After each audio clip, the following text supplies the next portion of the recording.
Good morning students. आज हम +2 के अपने हिंदी के पीरियड में आधुनिक काव्य के महान कवि मैथिली शरण गुप्त जी द्वारा लिखी कविता सखी वे मुझसे कहकर जाए। इस कविता में उन्होंने यशोधरा का वर्णन किया है। ये कविता भी उनके खंड काव्य यशोधरा से ली गई। यशोधरा के बारे में मैं आपको पहले बतला दूं। यशोधरा गौतम बुद्ध, जिन्हें हम महात्मा बुद्ध के नाम से जानते हैं, उनकी पत्नी थी।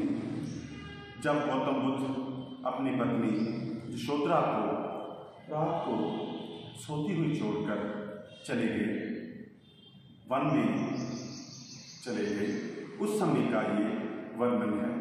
वो अपनी सखी से कहती है कि अगर वो मुझे बतला कर जाते तो क्या मैं उन्हें ना जाने देती। अब हम इस कविता को शुरू करने जा रहे हैं। सबसे पहले मैं आपको कविता के बारे में बतला दूँ कि किसी कविता की अब जब हमें एग्ज़ाम में पंक्तियाँ आती हैं तो सबसे पहले जो हम उसका प्रसंग लिखते हैं, प्रसंग में 3 चीज़ें अनिवार्य होती हैं: पुस्तक का नाम, कविता का नाम, कवि का नाम।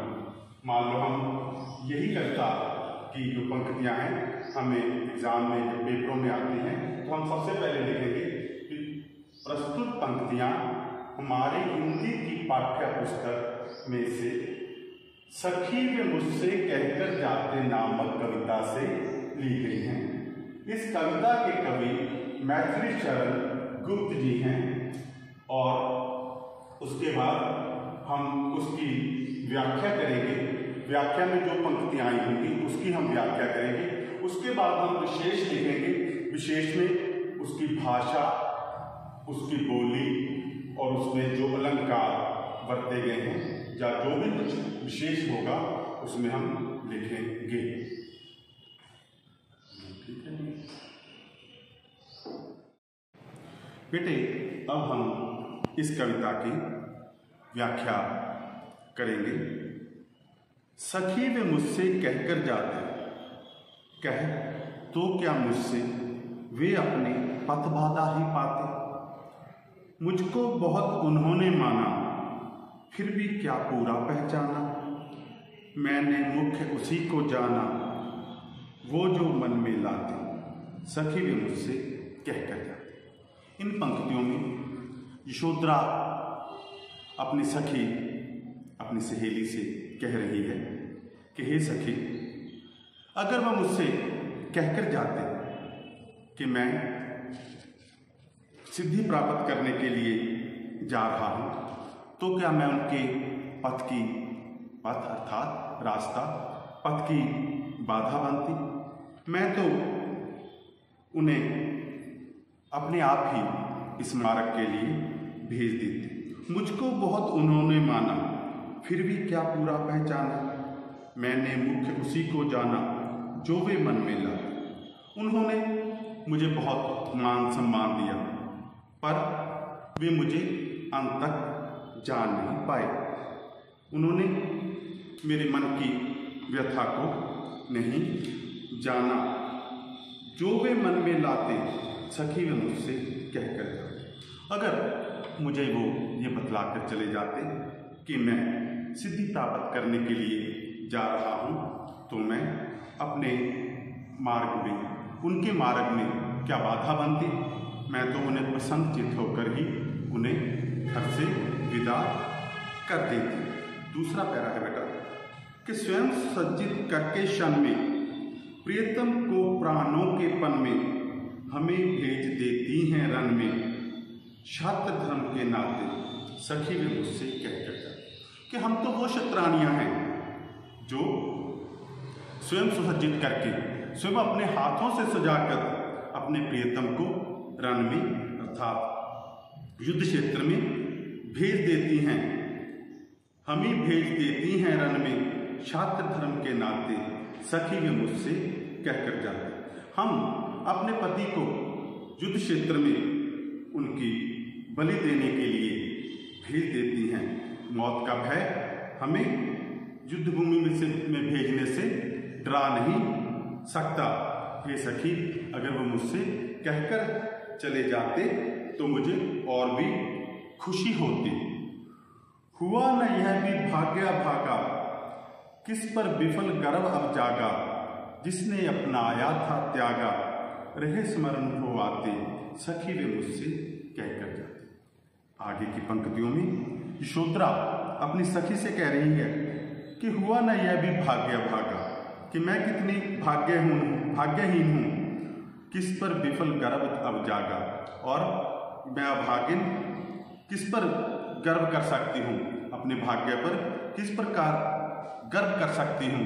जिसने अपनाया था त्यागा, रहे स्मरण हो आते, जिसने मुझे अपनाया था उसी ने मुझे त्याग दिया।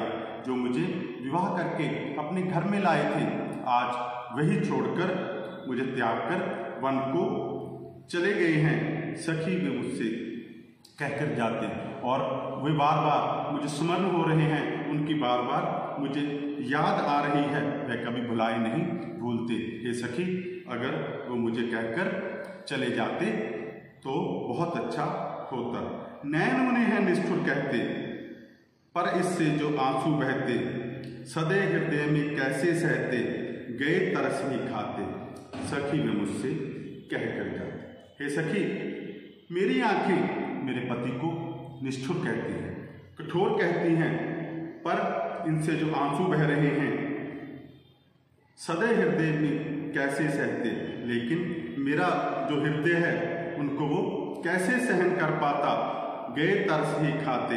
और इसीलिए वो मुझे शायद रात को सोती हुई छोड़कर चले गए कि मेरे वो आंसुओं को नहीं देख सकते थे, इसलिए वो मुझे तरस खाकर रात को सोती छोड़कर चले गए। सखी, और अच्छा होता अगर वो मुझसे कहकर जाते, जाए सिद्धि वे सुख से, दुखी ना हो इस जन के दुख से, उपलम्ब दूं मैं किस मुख से, आज अधिक वे पाते, सखी वे मुझसे कहकर जाते।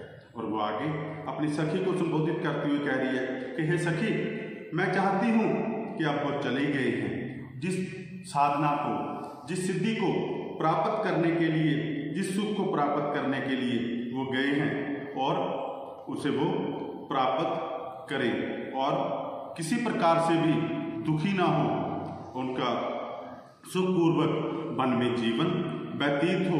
उपालंब मैं दूं मैं किस मुख से, मैं उन्हें उपालंब बेटा उलाहना, मैं उसे किस मुंह से उलाहना दे सकती हूँ। मुझे आज वो और भी अधिक भा रहे हैं, मेरे मन को और भी अधिक अच्छे लग रहे हैं। सखी वे मुझसे कहकर जाते। हे सखी, अगर वे मुझसे कहकर चले जाते तो और भी अच्छा होता। गए लौट भी वे आएंगे, कुछ पूर्व अनुपम लाएंगे, रोते प्राण उन्हें पावेंगे, पर क्या गाते गाते, सखी वे मुझसे कहकर जाते। यशोधरा आगे कहती है कि मेरे प्रीतम जो चले गए हैं वो एक दिन निश्चित ही लौट कर आएंगे, और लौटने के पश्चात उन्होंने जो सिद्धियां प्राप्त की होंगी, कुछ पूर्व कुछ अनुपम, वो सिद्धियां लेकर मेरे पास आएंगे। रोते प्राण उन्हें पाएंगे, और जो मेरे जो प्राण हैं वो रोते रोते उनका स्वागत करेंगे। और पर क्या गाते गाते, पर क्या मैं उन्हें फिर से वही गाते गाते अपने प्रियतम को फिर से प्राप्त कर सकूंगी। सखी वे मुझसे कहकर जाते। हे सखी, अगर वो मुझसे कहकर चले जाते तो और भी अच्छा होता। इसी प्रकार बेटा हमारी ये जो कविता है अब संपूर्ण होती है। इसमें मैथिली शरण गुप्त जी ने यशोधरा की मनोव्यथा का वर्णन किया गया है कि किस प्रकार उसके पति उसको रात को सोता छोड़कर प्रभु की प्राप्ति के लिए, सिद्धि प्राप्त करने के लिए चले गए हैं, और वे उन्हें उपलम्ब भी नहीं दे सकते। धन्यवाद।